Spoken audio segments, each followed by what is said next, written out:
ရှောက်လန်းရလူဘဝလန်းခီတစ်လျှောက်ဝေမတည်ငြိမ်တဲ့ဖြစ်ပျက်သဘောတွေပဲ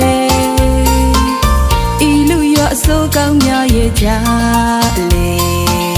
ဆုံတွေ့စဉ်လေးများသိတူတယ်ကိုရွေးချယ်တဲ့လမ်းကိုရှောက်နေတဲ့ခရီးဘယ်သူတွေအမှားနဲ့အမှန်ဘယ်လိုပင်ဝေဖန်သုံးသပ်မလဲဒီတနေ့ကအစိုးကောင်းများရဲ့အဖြစ်တွေညအိမ်ရလက်ကလေးနှစ်ဖူးပေါ်တင်ပြန်တွေးကြည့်မိရဲ့လားလို့လဲမထင်လောက်ခဲ့သမျှအမှားလို့လဲပဲမမြင်ငါဒီဟူခဲ့သောအဆွေမြင်ဝ